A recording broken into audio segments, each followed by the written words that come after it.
Hello, everyone, and welcome to the OnlyLandFans show. My name is Kendall LeJeune, and our guest today is Nicholas Nick. Nicholas Nick is a seasoned serial entrepreneur with a diverse range of accomplishments. As the founder of Lead Mining, he has not only delved into real estate investment, but also embraced his passion for travel. Nicholas's journey isn't just about the thrill of entrepreneurship, but about the dedication he's poured into honing his craft. His approach mirrors the 10,000 hours method, pushing him to excel in various fields. From a solid 14-year foundation in the restaurant industry to 3 years spent at a national mentorship company, climbing from event coordinator to executive overseeing fulfillment. Nicholas's drive led him to achieve remarkable feats, including generating over $700,000 in sales during his inaugural year and nurturing a team of 24 dedicated employees. Nicholas, thanks so much for joining us. How are you today? I'm so good, man. I'm so good. Thank you so much. And hats off to my copywriter for writing such an awesome bio. I thought that was pretty rock and roll. Yeah, right on, man. Thanks so much. I'm so excited to have you. Let's start off with, how did you get started in doing land deals? Yeah, so my main thing has really been lead generation. And what's been the biggest thing for me is land found me. Like the old, we didn't land on Plymouth Rock, landed on us. So that's me with land. And land landed on me in January of this year when Joe McCall found me through our text messaging platform. And he ended up hiring us for text messaging. And I had no idea. And he goes, Nick, I want to have you on the podcast. And then live on the podcast, he sprung on me that he closed 2 deals. And I didn't even know that. And ever since then, I get a call at least 3 times a week. Hey, I saw you on Joe's podcast. And on top of that, Joe also introduced me to some other people. And before I knew it, land found us. And it's been an absolute huge secret to our success. Yeah, that's incredible. Joe's a fantastic guy. Great opportunity for sure. So can you talk to us a little bit about your start in lead gen? What did that look like at first? And then how did you grow that into where it is now? Yeah, so I got lucky. So years ago, I was a part of an education company. And the main thing they taught, this was about 9 years ago, but the main thing they taught was direct mail. Direct mail, believe it or not, 9 years ago for houses was especially starting to be phased out. And phased out's not the word. Higher cost per lead. It's probably a more accurate term for it, right? Everything has its place, right? It just depends on how much money do we want to put into it before we get an ROI. That's how it works. But so heavy on direct mail. One thing I learned was that a lot of our members, students, they kept suffering because the direct mail wasn't bringing the ROI needed, right? Between the expense of the program and the expense of direct mail, the person was still feeling like they were financially wounded, for lack of a better term. And I was an executive at the time, and I wasn't an entrepreneur. I didn't know anything, but I'm like, dude, how can I save these people money? How can we do marketing and it's free? What's free? And then I realized that everyone has a cell phone in their pocket. And we started teaching almost immediately. Here's how you pull your list. Here's how you skip trace it. And you should cold call it if you don't have the budget, right? Direct mail and cold calling is a sheer time money ratio. If you have a little bit of time and a lot of money, direct mail is rock and roll. No arguments, right? If you have medium time and medium money, you might want to do some cold calling until you build up the coffers that you can start dumping in to direct mail in a sense. It became a cool create your own pathway for our students. So I started implementing cold calling and it worked big time. And what happened for me was I'm still an executive. And when that time came to an end at that career, which all careers come to an end, in case anybody didn't know, but when that career came to an end, I was like, I know cold calling works. I helped shepherd 30 people to deals. I never made a single cold call myself at that time.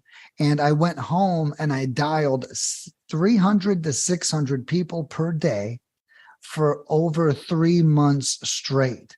And that was really the start of my lead generation journey. Basically, I saw someone prove the concept and I said, that's all I need. I know I'm capable, right? Let me at them. So I started cold calling every day. It was interesting. Wow. So 300 minimum cold calls Yes, a that's day. right. Threw yourself into the fire. What were some of the biggest lessons that you pulled from doing that exercise? Number one, cold calling sucks. Okay. And, and it's important that we don't kid ourselves for the struggle ahead. So when I say something sucks, I don't mean don't do it. Don't lie to yourself about how much it sucks. Okay. Mm, Because we're not, yeah. Like huge. I'm big on the mindset part. No, it sucks. And embrace, this is literally a military term, but embrace the suck. That's literally what they say. And cold calling reminds you of what that means. Okay. And so now I got lucky. And I ran restaurants for 13 years, like I said. Do you guys think I was afraid of cold calling anybody? Considering I used to walk up to people who found their own hair in food and then yelled at me about it. And I was like, you got it. No biggie, bud. It's on the house. I'm not here to argue. So I wasn't scared to go toe to toe with anybody on cold calling. And so my biggest lessons were this: the closed deal is not the win you're going for. Okay. The win you're going for is the positive interaction. All right. If you can have a positive interaction while talking about real estate, then no matter what numbers tell you, that enough of those positive interactions will lead to deals. And I think one thing that we do is we get so hung up on the one result that we discard all of our accomplishments as we climb up the mountain. So I'll give you a couple examples on things I really considered me winning while I wasn't closing deals. Okay. And the first thing was a positive response from the seller. So if any seller ever hung up with me and they were like, thank you so much for calling today, Nick. Like I was like, I killed it. I absolutely killed it. And I started making a joke. And I was calling myself the cordial investor. Okay. And I was like, so when someone was like, oh, you're so pleasant. Oh, what a nice chat we had today. I would hang up and say, the cordial investor strikes again. Because what we're really going for is we want a closed deal. But what gets us to the closed deal? And that's a bunch of great conversations. And because of my restaurant experience, I'm very customer service leaning. So I think I've been blessed with the ability to know that a smiling face is as good as a sale, essentially. So that was the first thing I did. The second thing I did, and you put your finger right on it, you said a minimum of 300 dials a day. So another thing that I do is I give myself 2 goals every time I create a goal. I give myself my bare minimum goal, and I give myself that, dude, you're a badass goal if you accomplish this. Okay. So every day was a minimum of 300 dials. But if I hit 6, I was like, you crushed it. Like you really did it. You can sleep good tonight, brother. You did twice as much as your minimum. And I do that everywhere in life. Everywhere I have a little crappy goal, and then I've got a good goal. And you know what it does? Tricks like that keep you in action, and they keep you feeling the momentum. You know what? I hit my minimum goal. I'm doing good. And the third thing I did, and I even have these videos to prove it. I should give them to you as an exclusive. And I recorded my first 22 days of cold calling ever. Wow. And every night, I did this every night. I would cold call 300 to 600 people a day. And every night from 8 p.m. to midnight, because it was too late to call at 8 p.m., I would watch back those videos and I clipped them all into individual calls. So I looked back over, oh, have you guys ever watched yourself do something you suck at? Oh, it's painful. Not fun. No. What happens? Your skill level triples. It absolutely triples. And oh, did I say that? Oh my God. And the cringier it is, the faster you learn. I got a key I live by, and that is, there's no better teacher than embarrassment. That's good. You know? Yeah, embarrass yourself. But anyways, those are the 3 lessons I learned while cold calling myself in order to stay in the game and accelerate at a high level. That's really good. So many great things to unpack in that. I love the sort of like metacognition approach to thinking about thinking, not only doing the thing, but also going back and evaluating how did you do the thing. I think that you can become such a strong teacher to yourself when you do that. So love that so much. The other thing that I want to point out is that you talked a little bit about what I heard was embracing the journey of getting that positive interaction. I think that so often, whenever you just think about getting the deal, I think that you lose sight, or at least it's easy for me anyway, to lose sight of the fact that this is a people business, and B, that you have to nurture these people into deals. It's not just about the one deal, right? It's about those positive interactions. So, Right. really good stuff. Yeah. So, I want to talk to you a little bit now about what are some of the types of land deals are you seeing cold calling be most successful for? Yes, I feel like I haven't seen a lot be unsuccessful. That's why I'm struggling to answer that question. Now, there are some areas, right? You're also helping us learn those areas. If I'm being transparent. Your most recent campaign with us, with the Dallas and the Torrent and the Tarrant and the other county, right? I think that we're learning that right now, the only other time I've seen a campaign perform like that was Orlando. So literally most other land campaigns are extremely high performers, whether it's infill lots or whether it is large parcels. Now, I will say infill lots are a little bit close to house territory. So if you're doing infill lots in a metro area, it's going to feel just like houses. Okay. So that's the one thing I will say. But if you're doing infill lots in more suburban areas, you're probably going to get those good land style results. Now, when I say that? I have so much knowledge in my head, I have to get used to filtering it out properly. Now, I have a campaign at Lead Mining that averages 12 to 37 leads. Okay. And what I tell people is if you are doing houses, I would expect anywhere from 10 to 16 leads. Okay. And then if you're doing land, I would expect anywhere from 20 or more leads. Right. And I think that's the important distinction. Land does generally produce at twice the rate as any other form of houses. And even though on your recent campaign in those areas, it was shy for a land campaign, if we would have done houses, we would have gotten 0 leads across the board, right? Because those markets, the Dallas, Fort Worth, Houston area, really tough because they're prey to so many other people's real estate decisions, right? Everyone else is choosing some of these markets. So big tips are metro areas are tough, okay? And that's the beauty of land is we're not going for metro areas because there's normally not land in metro areas, right? And so metro areas are tough. And anywhere where Disney or there's like a large national partner or large national attraction, because you got to think if Disney's there, Pizza Hut started looking 100 years ago when Disney opened up. Taco Bell started looking 300 years ago. So it's like everyone's already planting their flag. So stay away from the mainstream places. I always tell people, and 30 to 45 miles outside of metropolitan areas and about 1 to 20 acres is where we see our real consistent sweet spot.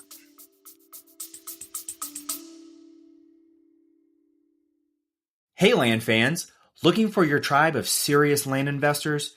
Join thousands of your fellow land lovers in the OnlyLandFans Facebook group.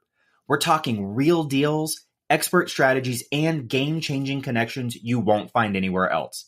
This isn't just another real estate group. This is the community where land investors come to level up. Join us at OnlyLandFansGroup.com and join the conversation today. That's OnlyLandFansGroup.com. See you there. Nice. And so when you're looking at the style of cold calling, I know that your company has both foreign cold callers as well as American cold callers. Can you talk a little bit about that and what you've seen the difference in performance has been just in terms of the response rate on those cold call campaigns? Yeah. So basically, I'm all in on Americans, other than one scenario. And that is, we know we're going to get less leads. Maybe if you do choose Orlando, right? Then we're like, okay, great. I'm okay with the Americans. We already warned me. And the philosophy behind that is, if you're going to get less leads, send in the cheaper team, right? Because why spend more if you think the results are going to look the same no matter who calls? And the reality is, in these more saturated markets, it's irrelevant if it's American or a foreign person. But in these more suburban areas that maybe they get one call every other day instead of one call a day, they're like, oh, this is an American. This might be important. They can actually tell the difference. But if I'm in the middle of Dallas, Fort Worth, I'm being pounded by AT&T. I'm being pounded by Comcast. I'm being pounded by other investors. And it doesn't matter who's on the phone. I'm just getting pounded. So I'm defaulting to no automatically more often, right? Yeah, that makes a lot of sense. So whenever you are working a campaign, can you talk a little bit about numbers in terms of, you already mentioned about the difference between houses and land in terms of the response rate, but can you talk about if someone's doing cold calling on their own and they say, okay, these are my stats, how do they know if they are doing a good job or if they're doing a bad job? What are you seeing as the average in terms of your rate, connections, that type of thing? Yeah, so I love this. I love this question. I rarely get asked this, but it's probably the most important thing that I do. I'm actually looking at adding the metrics I'm about to share with you into all of my emails that include the metrics. You're a customer, Kendall. Imagine if you see, hey, we got 3 leads. By the way, 3 leads mean we crushed it. Right? A lot of people, they don't know. They don't know 3 leads on 200 dials means this is one of the best campaigns we've ran this week. They're like, is this enough? Should I have gotten 7 leads? Like when you don't know, you don't know. And love your question. So we'll start with contact rate. Okay. Contact rate means how many people answer the phone that we call. All right. So the good news is every client, we buy 3 local phone numbers for every client that hires us. Okay. Now that massively increases the results of their campaign. Right now, our nationwide contact rate is 10.9%. Okay. Which for anyone who does their own cold calling, that's really high. A lot of people right now, they're seeing anywhere from 5 to 8% on cold calling statistics. And we buy 3 phone numbers. They're grade A quality numbers, which means that the carriers allow them to go through most of the time, right? Because they're grade A. So they have that top upper tier rating. And because of that, a couple things happen. We call them, they answer the phone. And since we buy 3 numbers, we also have a built-in follow-up system. And we call everyone up to 3 times if they don't answer. We used to buy 1 number, which means that they could clearly see that it was us again. Right? Now that we buy 3, you almost have complete anonymity. I think I finally said that word right after 6 years, but you have complete anonymity over the caller and they answer the phone more often. So contact rate, here's what I tell people: 5 to 7% is below average for us. 7 to 9% is maybe right on average. You really want to be closer to 9. 9 to 11% is good. 11 or more is stellar. There's just no other way to put it. If we're making 300 dials and we're talking to 33 people, that's 11%. That's amazing. Okay. That's a lot of conversations on 300 dials. All right. As a way to look at it. Now, the next statistic, leads generated per dial. Okay. This one's really important. How many dials should it take to generate a lead? Okay. Now with houses, if we're being realistic, it could be anywhere from 350 to 500, especially if you're doing it yourself. Okay. Now with land, we've seen our most stellar land campaigns generate 1 lead on 100 dials. Okay. And our average one is probably closer to 1 lead in about 200 dials max. Okay. So that's how you can gauge your own performance. Now, if you're doing this yourself and you're not seeing the results, There's a bunch of different things that could be happening. We are a refined system. One small ninja tip, if you're like, I tried cold calling, it's not working for me. A lot of people use the name on the record. Do not ever use their name. You talk about someone's father or brother or ex-husband or dead father, and they already know you're out. Okay, they already know you don't know anything. So here's my recommendation. You call them and you say, do you own the 2-acre piece of land in Galveston, Texas? Yes, I do. That's how we correlate they are who they are. And you're also giving yourself room for it to be wrong info. What if they don't own that property and they own another one? Bam, no, but I own one in Dallas. Boom, that's right. So really, we got to be careful. So little tweaks like that. A lot of people call me up and they go, I used your skip tracing and I didn't get any of the right people on the phone. And I say, let me guess. You called everyone up and you said, hey, Bill, how's it going? And they're like, yeah, it says their name's Bill. I'm like, look, I know it says their name's Bill. I'm sorry. I know that's confusing, but you don't care what their name is.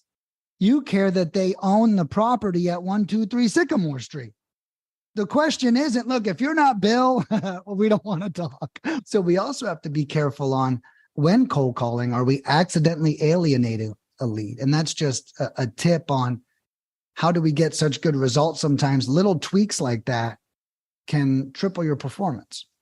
Yeah, that is absolutely great information. So continuing in that same vein, I want to dig into your cordial investor approach a little bit more. Mm-hmm. Can you talk about what are some of the main tweaks that people can be making to their calls when they are cold calling, or even when they're doing follow-ups? Let's say that they get leads in from cold calls and now they are following up on those leads. But what are some tips that you have when talking to sellers to build rapport and to make sure that it is a positive interaction? Yeah, I haven't put my finger on that. So what I will say is this: your energy matters so much. Okay. We've all seen the cartoons. We all look like we're of the cartoon generation, Looney Tunes and Bugs Bunny and stuff, right? And when Foghorn Leghorn would have dollar signs in his eyes, you could see it. And when you call these people, you need to genuinely tell yourself you care about them. Okay. And when you do that, you will care about them. And when you care about them, the conversation goes further. I have a saying, and that is that if you're always hoping to say the perfect thing, you're going to say the wrong thing. If you're wondering, if you're thinking about what they're experiencing on the phone with you, you're always going to say the right thing. And what happens is we're like, what did Pace Morby say in that video? What was that ninja line he used to crack that lead wide open? And the person's, yeah, my husband has cancer and I got to sell. And they're like, what? When they throw out the wrong line and they're not actually present in the moment. So I think having your energy squared away and knowing that you just want to have great conversations where people like you, you will have great conversations where people like you.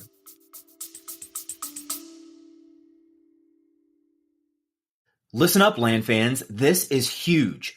We're bringing you the one and only Pace Morby, star of A&E's Triple Digit Flip and the mastermind behind $450 million in real estate deals.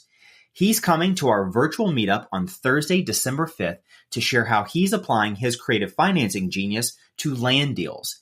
Head to OLFmeetup.com to save your spot today. That's OLFmeetup.com. This is the kind of opportunity that changes everything. That's really good. That's fantastic insight. And that brings me to my next question. When people are just getting started in calling people, connecting with them, oftentimes we see people looking for and using scripts, right? Scripts are fantastic. They give you an idea of a flow and that type of thing.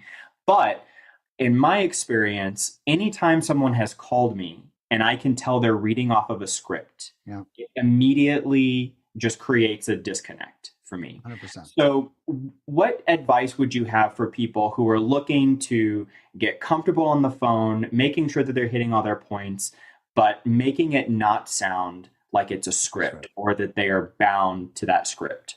Yeah, I like that. So the first thing is, your question was, what could I do to make people not feel like it's important that you don't do too many mock cold calls. I can tell you, I know I got a problematic employee when they're like, I want to do more mock calls. No, stop it. Only real calls. Mock calls only get you better at mock calls.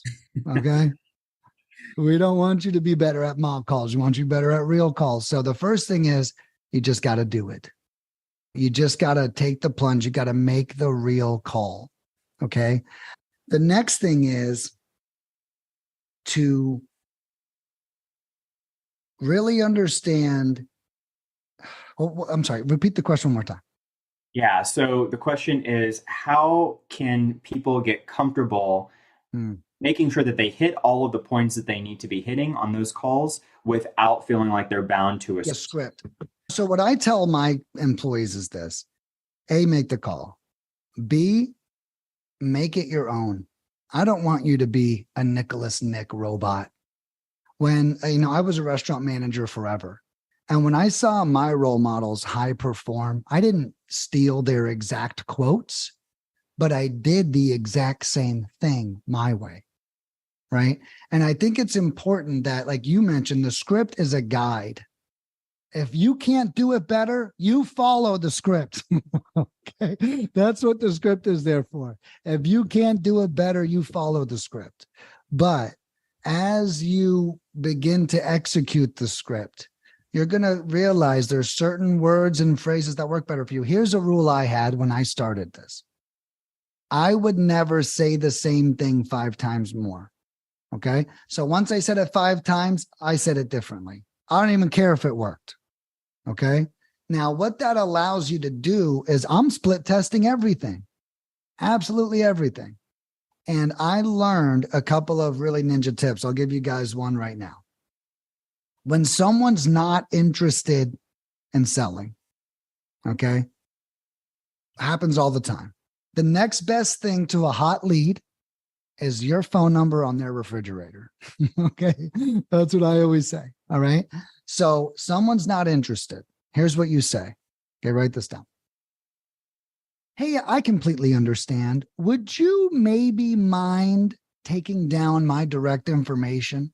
And if anything ever changes, just give me a call. And when you say maybe mind, think about that quote. They're trapped. They're trapped in my word game. Yes, I mind. Oh, yeah. No, I don't. Yes. Yes. Like they don't know. No matter what they say, if they have any sense of human decency, they're going to say, of course, I'll take your number down. Of course, I don't mind. So I learned that I almost got a 55% yes rate when I said it that way. And then when you learn stuff like that, you can tell, guys, if you're paying attention, when you have that rule, say it different 5 times and then say it different again and then say it different again and then say it, you'll realize, dude, they hated the last 3 ways, but that first way killed it. Okay. You're going to notice what works. So those are some of the things I did. Feel free to make it your own. I've got a great script that I offer on our website for free. If you guys go there, it says free scripts at the top. Let that be your baseline.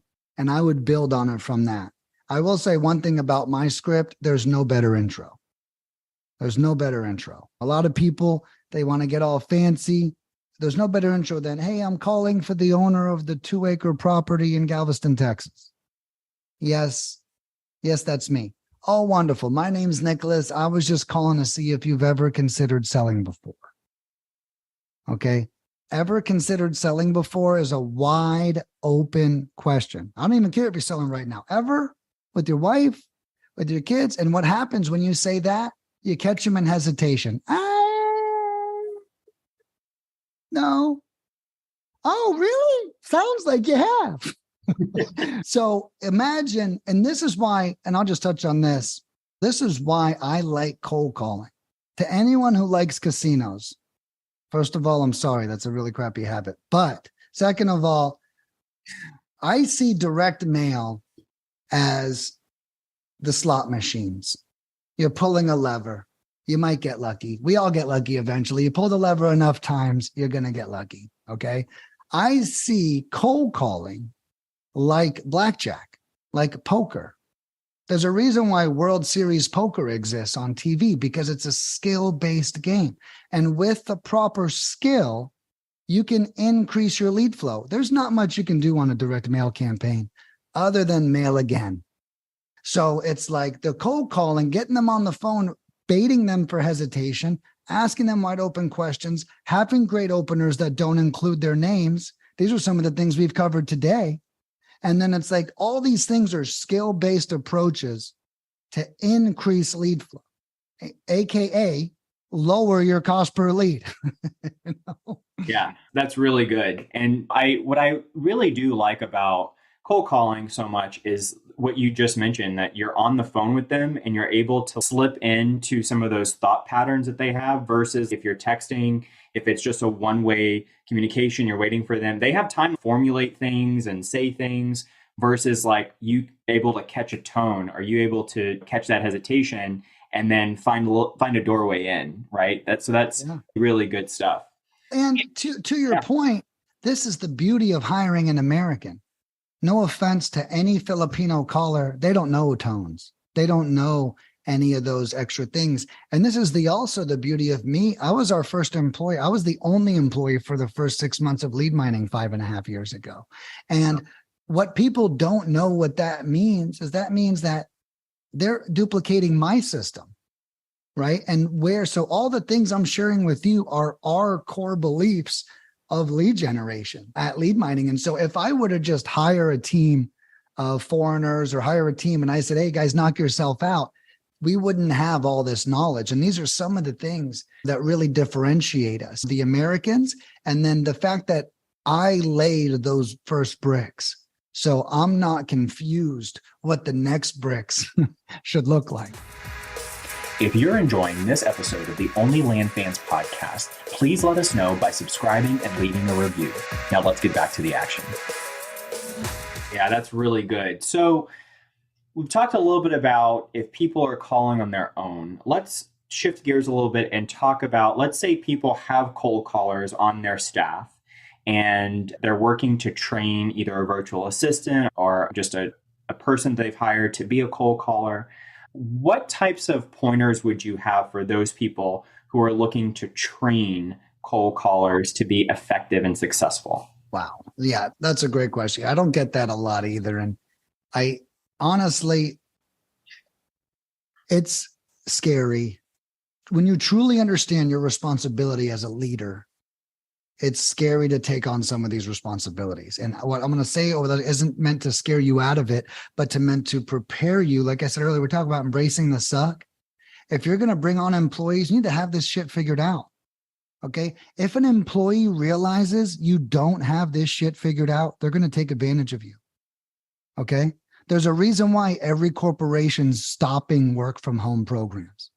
Because these employees realize that they could sit around and do nothing 6 hours a day, work for 2, and the corporations are like, wait a second, if they're only going to work 2 hours a day, they're going to do that in my cubicle, okay, for 8 hours a day. And so have the system figured out. $3 to $9 an hour employees, no offense to them, if they see a weakness, they're going to pounce on it. Okay. And if you don't have amazing systems, and I'll tell you, how do we create amazing systems? You do the work yourself for the first month. That's how you have it. I'll tell you guys right now, I'm a nut job. Everything in my business, I got to do first. I don't care what it is. Right now, you can really relate to this, but I have over 500 reels I've created. Okay. Now I'm uploading them to YouTube. And I'm translating that, or I'm transcribing them using ChatGPT into blogs. And I've done the first 150 myself. But when I give that task out, I know exactly how long it takes, exactly how it should be done, and I can manage the product efficiently. The hardest thing about cold calling and outsourcing that is there is a lot of moving pieces. We have a script they have to follow, and you have to double check that they're following it. You don't just give somebody a script and give them leads. I'll tell you guys what, you know what the most expensive part of your own cold calling operation is? The data. Everyone always thinks of the $3 an hour VA. Oh, it's only $3 an hour. Dude, they're calling data that costs a fortune. All right. And even at lead mining, we're pretty inexpensive at 10 cents with the list and the skip. We're pretty inexpensive. But if you were to get that same data from batch skip tracing, you're almost paying 20 cents per record skip traced. If that's 1,000 records, that's $2,000. I think that's wrong. It's $200 on 1,000 records. 10,000 records is $200 or $2,000. Think about that. 10,000 records, $2,000. And you give that to a $3 an hour VA. Okay. And there's so much into that. They call that in a month. Yeah. Your $3 an hour VA that just cost you $150 a week actually cost you $150 a week plus $2,000. They just cost you $2,600. What'd you get? And I think that it's important to understand the full ramifications. So if you're going to take this on, and guys, I was a restaurant manager. So when I talk about some of these things, I didn't I'm not some idiot savant. I'm definitely an idiot. But I learned this from years of managing people, that we have to have these things as figured out as possible and have a script iron out. Listen, here's what we do. We listen to 5 calls per week per employee, and we always supply feedback, good or bad, doesn't matter. Here's the thing. If you have an employee and they do an amazing job and you never tell them, how the hell do they know they're doing an amazing job? They could be trying something different every couple of days just to impress you, and you're just stone cold. And they made you happy 2 weeks ago, and now they're jumping through hoops trying to make you happy. Tell someone when they're killing it. So every time we listen to a call, positive feedback, you crushed it, no feedback, except keep it up. Or if it's negative, we give them negative.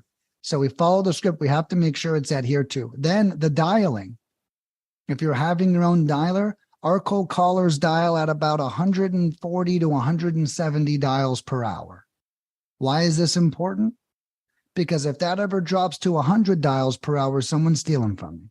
That's why. If you don't know your numbers, you're going to be easier to be taken advantage of. And I'm not saying people are out here trying to take advantage of us, but the one time, here's the reality. The one time they accidentally screw you over, their mom comes over, they forget to clock out. They stay on the clock for 3 hours. I tell my employees this on their training because I tell them, look, anytime you walk away from the computer, I want you to clock out. And it's not because I'm micromanaging you, but we don't know how long you're going to be away for. And you don't either. And I don't want your mom to come over and you got the kids and then it's a 2-hour handoff. And then I'm not saying you're a thief, but you know what? You don't bring it up. I don't bring it up. It happens again next time. Now every week we're paying for 3 hours of you not working. Right. And so we have to make sure that they also feel like that they're being monitored to a certain degree. Now, my secret there is I never monitor people under the guise of you're going to get into trouble. Okay. I always monitor people under the guise of great job. Hey, I was looking through some of the work you did. You crushed it, by the way. So it's important that we don't train them to fear us, but we train them to wait for our praise. In a sense, I don't want my employees fearing me. I want them being like, did you hear that, boss? Did you hear it? I killed it. I killed it. And we want them hungry for that, not nervous and cowering and scared to make a mistake or to do the right thing. Yeah, those are 2 completely different cultures or environments that you create by just one small tweak. And I think It can be so easy to get those wires crossed and not give your employees the right message if you're not super intentional about it. So that's a really good piece of advice. And I'll give you guys a clearer example. When I ran restaurants forever, no one was allowed. All cooks eat for free. No cooks are allowed to eat steak or salmon. Okay. Way too expensive. right? Now, instead of going around going, nobody eats steak or salmon, you guys hear me? Instead, I would walk around going, hey, Joey, what's for dinner tonight? Hey, Nick, I'm making a burger. Great. Hey, throw me one on too, bud. Hey, guys, how was everyone's dinner tonight? I look like I'm building rapport, okay? I'm actually watching them, but they don't need to know that. But if anyone was to say, hey, man, I think I'm going to throw one of these salmons on the grill over here, they'd be like, dude, Nick's all over it, bro. I don't know. And I learned through my restaurant career, thank God, I learned how to manage people in a happy way. I don't do it. I do not generate fear. If you're afraid of me, I deserve the worst. And guys, just to share one last little tidbit on that. When I was an employee, when I hated my boss, I was the worst. Okay. And it took that self-reflection to start. I remember I had this boss every time she worked. Debbie, I miss you. Okay. You were awesome. I may have been 20 years ago, but I miss you. And I remember she worked and I'm like scrubbing harder. I'm like underneath the equipment, like tearing it up. And then someone else works and I'm like throwing food behind the cooler. I'm like totally being disrespectful. And I was like, you know what, Nick, this is true. This is a true story. When you're a leader, you need to be, I want to inspire you to be the guy digging out from under. I don't want to inspire you to be the guy who's sweeping it under. And I knew I had that power at an early age because I saw that behavior in myself quite transparently. And so I ended up learning how to motivate positively through that. Yeah, that's really good. That's really good insight. So many great lessons in leadership management right there. Really good stuff. Let's shift gears a little bit and talk about lead conversion. You are a master at lead gen, using cold calling to create leads. What are some of the biggest mistakes that you see people make when it comes to converting those leads into actual deals? Yeah, I feel like I'll probably come up with 8, but I feel like there's 2. The first thing is they don't call the lead. And Kendall, I offer those weekly one-on-ones to all my clients. And I get, man, none of these leads look good, man. I just, did you call them?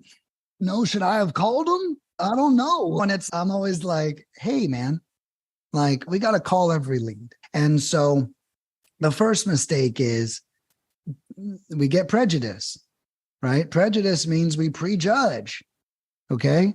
And we have this negative framework that we accidentally use. The first mistake we make is we get a lead. And what we do is we look for every reason not to call them. Right. And then especially if you're in land, one thing I've noticed about land people, no offense, guys, I'm a nerd myself, but they're a little nerdier. Okay. They like the numbers more. So they're on that Zillow, they're on the land websites, they're on all the stuff. They're how many acres is it? How much square foot is it? What do we got going on here? To put in the calculator, let's see what's going on here. And so they're really dissecting into the data. Don't let anything scare you from calling that lead. And if you catch yourself constantly talking yourself out of the lead because of your research isn't working, okay, you have to call every lead and have a positive attitude. The same thing we taught, let's go all the way back to our first cold call, the cordial investor, right? That attitude cannot leave us. We have got to have a good conversation with that lead. So having a really optimistic attitude, okay, actually calling the lead. And what do I tell myself? What I tell you guys, I got a minimum goal and a maximum goal. Every lead is worth 2 to 5 minutes of your time. If they're a total asshole, hang up on them. You don't, even if they are an asshole, I don't care. I don't give a shit if you're going to make me $20,000. You're rude. Okay. Like, I don't care. And so it's, even if they are that way, you're in control. And if the call's going great, I say, I would never hang up that phone. And I think it's that simple. And what we do as our human brain tells us to disqualify this lead at every turn. I had a customer earlier on one of my weekly consults. Nick, he told me he wanted $280,000 for the house. Okay. Well, did you look it up on Zillow? to see where that was? Well, no, what I did, Nick, is I accidentally told him that I'm probably not a fit. And I was like, the house could be worth $450,000. You don't know if he's not a fit yet. And that literally happened today. This isn't like a spiel. This happened today. People are always discounting. And he goes, Nick, give me the words to backpedal. Again, and I did. And I said, look, hey, call him up. Tell him you spoke to your partner and you got two opportunities to help him. One is if the price is high, one is creative finance. And the other one is you can connect him with a realtor. Because other than getting a hot lead, other than getting their name on a fridge, the next best thing you can do is give it to a realtor. And the reason why that is because the next best thing you can have is a realtor who's looking at properties all day, thinking about the guy that just gave them a free lead. Guess who's going to get the next free lead? That's you. So I try to follow that process. But optimism, calling every lead, and not psyching yourself out. We have to be aware of our patterns that stop us from being successful. And one thing I'll share is my mentor, Chris Marnalego. I love you, dude. Thank you for everything. He was actually a New York stockbroker. And every day during my cold calls, my 300 to 600 a day, he jumped on Zoom with me every day. When I say I recorded those calls, I recorded them with him. And he critiqued me, and boy, was he tough on me. What he used to say to me is I would generate the leads, he would close the deals. And he would say, Nick, tell me what this lead said, and I want you to lie to me. And it's because he knew it doesn't matter if they want to sell or not. It matters about how he feels about the lead before he called it. And I think there's so much wisdom in that. Yeah, that is really good. I want to drill down even deeper to some nuts and bolts here. So how, in your experience, let's say someone they're running a land business, they're wearing all of the different hats because they're the solopreneur, maybe they have a VA that works for them, they've got leads coming in from cold calling. How quickly should they be calling those leads back? And what are some systems that they can build around doing that in an efficient manner? When we generate a lead ourselves, you get an email the second it's generated, and you get a text saying that you got an email. Okay. Now, I always say with land, you probably have 24 hours. Okay. Land, you are afforded a little bit more slowness. Okay. Because there's not 20 people calling them about this. Now, would I take the 24 hours? That's your call. If I were you, I would say 1 hour as the goal, 24 hours as the max, just how I always give myself a minimum and a max. Okay. And that would be my first step. The next step is consider the pace of the seller. There's this really weird thing that happens with sellers. Doesn't matter what they're selling. But I've learned the people whose land or houses actually is for sale already are the biggest assholes, which is so freaking confusing because we're actually buyers. Why are you being rude to me? I'm sorry I didn't find you on Zillow. I found you somewhere else. Okay. You're right. You're right about that. Yeah. They're so rude. They're so rude. And you know what, guys? I'm a big fan of putting people in their place. Okay. And you know what? If someone wants to be rude to you and you're a buyer and they're a seller, I would text them afterward and be like, I'm sorry I didn't find your property on Zillow. I'm still a buyer and I'm not going to buy your property now. Because it's, you know what? Screw those people. Okay. And they have a bad attitude and you're never going to sell that property. And if you do, imagine how nice that person has to be to put up with your shit. Anyways, little side. But what was the question again? So if someone is busy, they're wearing all of the different hats in their business, how can they go about systemizing? They say, I want to call these leads as soon as possible. Do they have to drop everything? Or what have you seen in terms of systems to be able to efficiently be calling these leads back? Yeah, I would definitely shoot for an hour or 24 at most. Then what I would do is if you miss them, you text them. Absolutely. Hey, you spoke to my partner about your piece of land in city state. We got to leave it wide open. We got to be ready for the data to be wrong. We got to be ready for the notes to be wrong.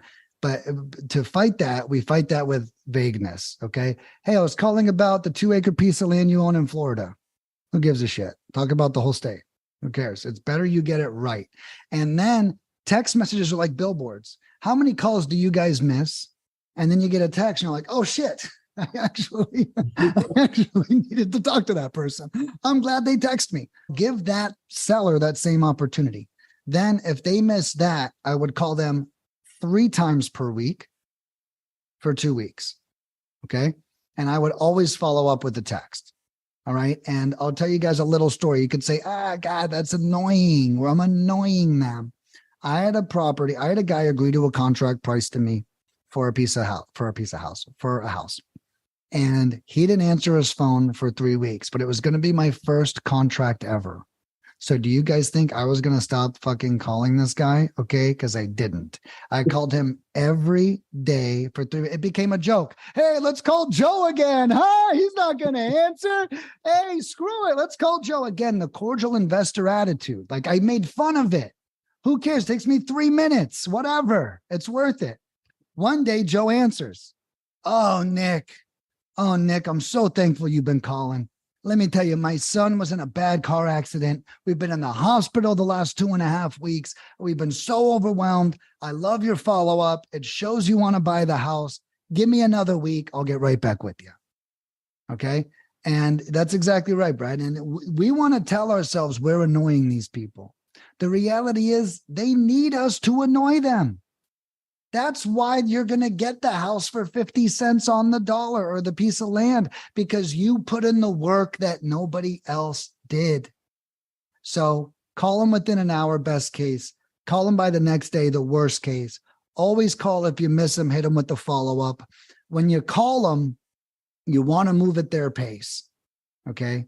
You want to move at their pace. And how do we assure that? Well, you assure that by moving slower to start. I can tell you right now, if they're in a rush, you're going to be the first to know.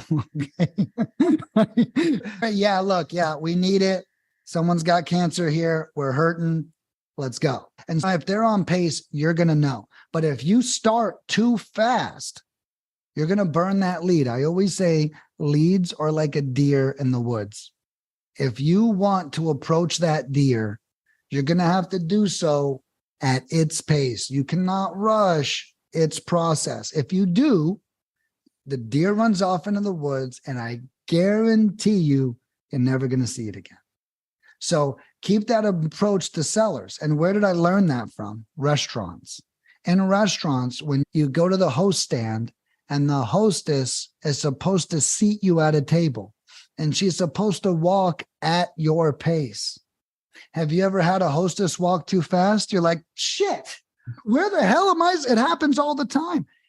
And if that was a seller, they just go to a different restaurant. But now, so keep in mind, pacing is extremely important. So timing, follow up on no answers, and then pacing and moving at their pace. You want to be commensurate to their speed. You want to match their speed. Otherwise, they're going to think you're not taking them seriously. That's really good. That's gold right there.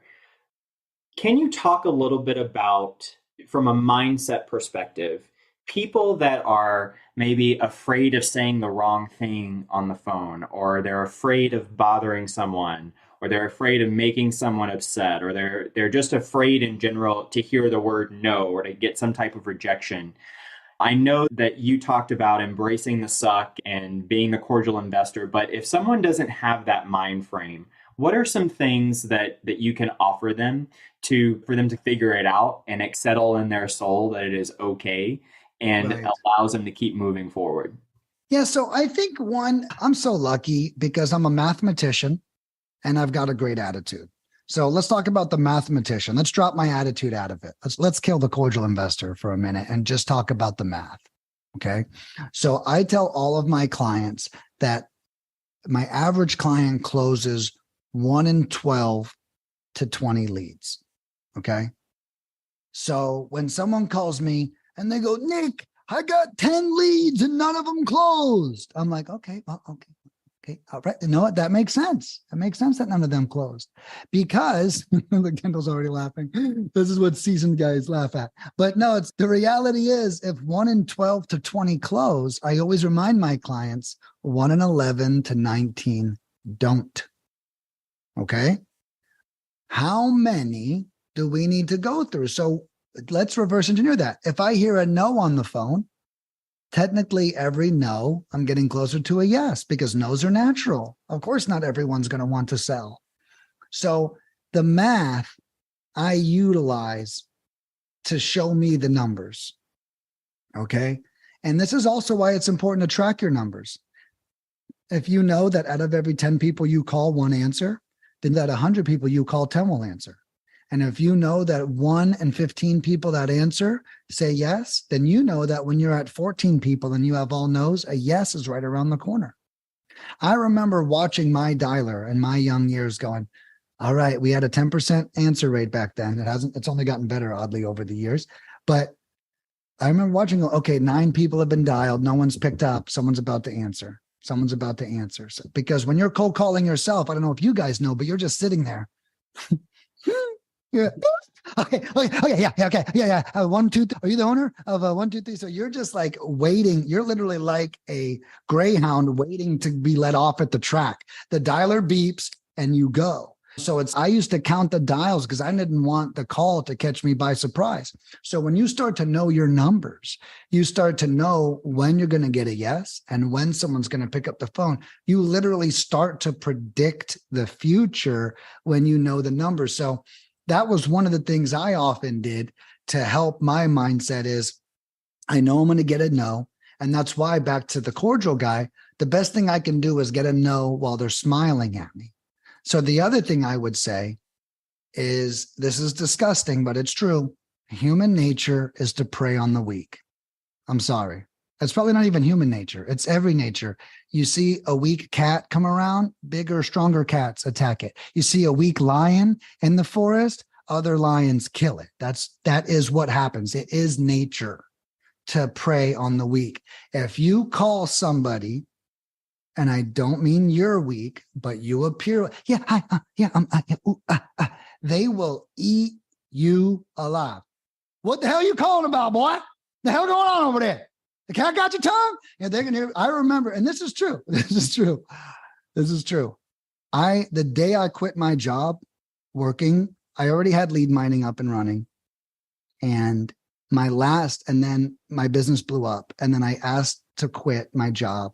And they asked me to put in a 1-month notice. The last day of my 1-month notice, I was cold calling for myself. And this woman was like, what? Huh? You suck. Whatever you don't quit your day job. I swear to God, I started crying. I swear to God, I was absolutely at my weakest. And I don't know if you guys ever quit your job to invest in yourself, but on the day of doing that, if someone tells you not to fucking do that, it is the most painful thing. This is a true story. But what I'm getting at is whatever you think, they will say. Whatever you're scared of, they will attack.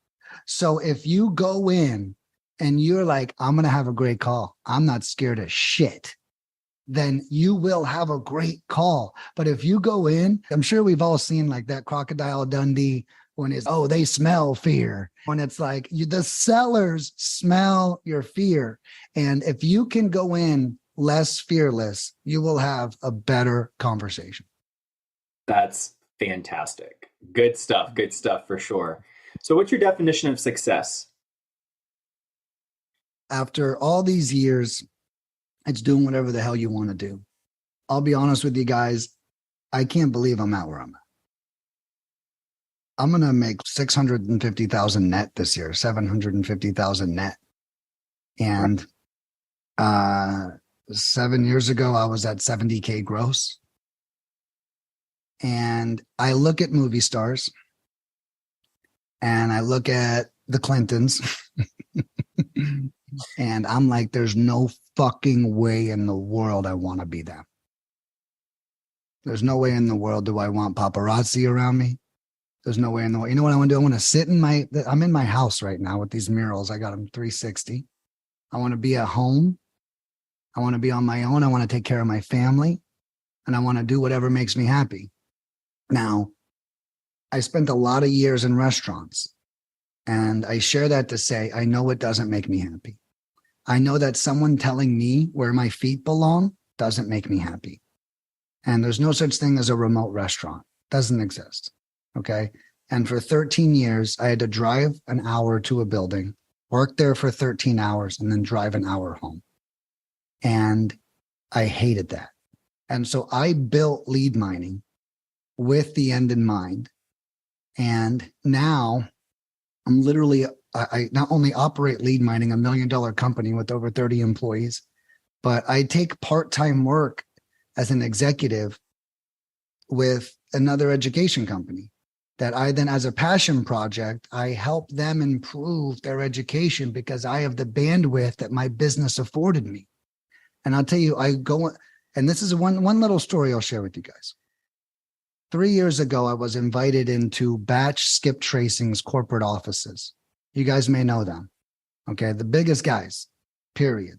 Okay. They all drive Lambos. They really do. Okay. That's not a joke. They do. Look them up. I like those guys. And at the time, I was a baby. I think we did 700,000 that year in sales. I was like, man, I want to be these guys. I want to be these guys. Oh, I got to check this out. Like, come to our corporate office, check it out. And I show up to look at this building. This building was $500,000. Oh, look at all these employees and their offices and their desk. And I meet with the owners, and their eyes were bloodshot. And they were stressed out. And while I'm there, someone runs in, oh my God, the house is burning down and we got this problem and we need your help. And I remember leaving that place going, oh my God, I don't want that. I don't want that one bit. And so I share that whole story to say, don't confuse your definition of success with what you think you want. Because it's not what you think. Okay. It is not at all. And really focus on what brings you happiness and what that looks like. And I can tell you, at first, if you're making a lot of money, it might look like buying a lot of shit. Like maybe you mural your whole living room or something. But in the end, you realize what actually makes you happy. And I'm actually in a big mode right now, which is probably why you asked, Kendall. But I'm on a big simplification mode where I bought a lot of things. And that's like a rite of passage. And now I know what makes me happy. And it's I also lost my father last year. That was a huge wake up call. And it's all about family. It's all about time. And it's all about what can I do to secure more time? And if the time is more expendable right now, because I'm only 38 and it is, I want to grind my ass off till I'm 45. But as soon as I hit 45, I'm pulling the plug and I'm recouping on what I'm doing. So my definition of success is to make sure that you're following your definition of success and that you're not accidentally chasing something you saw someone else do and you think that's what you want. Yeah, that's powerful. That's really good. What's been your biggest surprise in your real estate career so far? How much I hate houses. Dude, dude, maybe it's tenants. Maybe I meant to say tenants instead of houses, but houses suck. And I'm not saying that because we're talking about land. I own a house. It had bad tenants. Then it had pipes break. And then the pipes broke and the tenants got out, thank God.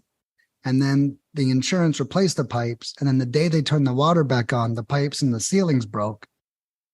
And I'm like, and now then the insurance company drops me. And then no one else wants to insure me. And I'm like, I didn't even do anything but freaking buy a house. And I only share all that to say that houses are full of liability. And my biggest lesson is I'm done pursuing shit that keeps me up at night. And real estate is too expensive and it keeps me up at night. And I like real estate, but I will no longer be managing it for the rest of my life. I will always have a property manager, or I will always make real estate deals with other people if I'm buying a house that the other person's managing.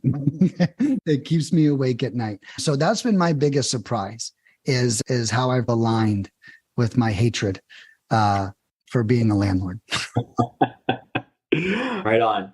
You could go back and teach yourself 3 pieces of advice when you were brand new in this game. What would they be? One would be lean into affiliate marketing earlier. In my early years, my business was a baby, and affiliate means you go to other people and you ask them to bring you business. And I didn't do that. And batch skip tracing beat me to it. And I remember the year that they went to all these influencers and got them all signed up, because that was the year all those influencers kicked me out of their Facebook groups. And that was the year I had to adapt, because they were like, hey, I've got this sponsored thing, so get out of here, bucko. And it was because I was a young, insecure entrepreneur that I did not want to give a percentage of my sales away yet. However, what I gave up was market share, and profits would have been tenfold. Now, I didn't lose any money. I'm very thankful for my path. But if I wouldn't have been late to the affiliate game, I'd probably be a $5 million business now instead of 1. Yeah, that's good. That's really good. So, are there any thought leaders, entrepreneurs, business owners that you really like to read their stuff, follow their stuff, anything like that? One of them's dead, and his name's Stephen Covey. Mm-hmm. Okay, I absolutely live by the 7 Habits of Highly Effective People. I've listened to it over 5 times, and whenever I'm stale, I listen to it again, and it unstales me. That's one thing. The other one is Alex Hormozy. I think that Alex kind of he's like a really advanced version of me. And I only say that because I'm good at making slightly complex things sound simple. He's good at making extremely complex things sound simple. And one of my favorite things about Alex is I just really pick up on his lingo. And I don't think there's a lot of influencers. If I was to name him, it'd be Gary Vee, Alex, and Stephen Covey. And I think all 3 of those are like super noble, super reputable people. They're all very alike. Gary Vee, in case you guys don't follow him, he's not old. And his message is so strong. And I built my entire business off of lead with customer service, lead with serving the hell out of your customer, and the heart that he does. And I don't think anyone brings the heart like Gary Vee does. I don't think anyone brings the business operations like Alex Hormozy does. Yeah, really solid, really good stuff. What makes you feel inspired or like your best self? Creating. I've learned that I am a creator, and that I also got to be careful, because we have a lot of packages at Lead Mining. I've committed to never creating anything else at Lead Mining, for example, because I'm such a crazy creator. But so now I look for that in other ways. I love expressing myself. The murals is one. All of my cars are completely custom colors, custom wraps. I love the fact that if you see something weird and you're in my hometown, that my friends, that's probably Nick. And so I really think expressing my unique self and being really authentic, I take those things for granted, but other people remind me every day how I had a girl cheat on me 5 years ago, and Facebook memories, God rest their soul, reminded me, oh, hey, here's you professing your love for this girl that was cheating on you the whole time. And I shared that post on Facebook, and I was like, this girl was cheating on me for 2 years. And I said all these nice things, and not that I was wrong, but I was being delusioned. And I don't share that to defame the girl. I share that because nobody is ever talking about shit like that. And I get calls of, dude, I can't believe, dude, that was crazy. Why'd you post that? That's so personal. And I get other calls. Wow, the same thing happened to me, man. And like people, they'll start, and I don't do it for the validation, but it's interesting to see, like the super private guys are like, wow, how could you say that on social? And then the people that have been wounded are like, wow, I really appreciate it. How did you get over this? I'm going through this right now. And that, when you're extremely authentic, and you get a duly authentic response from it, I think it's definitely me doing my best self. Yeah, I love that. So good. Well, Nicholas, I want to thank you so much for giving to us today. You've been so generous and just shared so much of your knowledge and experience.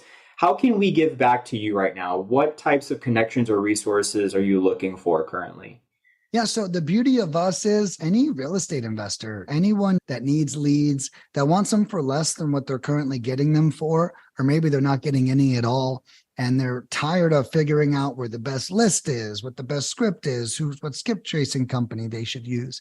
Any investor type can definitely check out leadminingpros.com and just send a friend on over. Kendall, I believe that we have a coupon code as well for everybody. I don't remember it off the top of my head, but I bet you do. OnlyLandFans. OnlyLand. Bam, there it is. That's what it is. Yep. But yeah, if you guys use that coupon code on anything, you can even tell your friend the coupon code. I don't care. Spread it all around. Anyone who uses that will save $1 on the website, but we will deliver 10% more of whatever you purchase. And most importantly, I don't really care if you guys make a purchase, but what I would love to do is really meet as many of you as I can. And my cell phone number is on the website. And I also have a link to book a call with me on the website. And you're just going to get more of what you got today. If you guys want, feel free to bring questions if you want a one-on-one. But I really love meeting people. And it's probably the restaurant manager in me, but I love going toe-to-toe with customers and potential clients all the time. So if you guys just want a value add or anything, feel free to reach out. I love it. Thanks so much for that, Nick. And I can attest to anytime I ever have any questions, anytime my students have questions, they can just reach out to Nick and he's right there to answer. And it's been really awesome working with you. So really happy to share the love with that. Nick, I want to thank you so much again for your time. This has been absolutely wonderful, just a wealth of information, and so loved having you on the show. Thank you all for your questions, for joining us. Have a great week. We will catch you in the next one.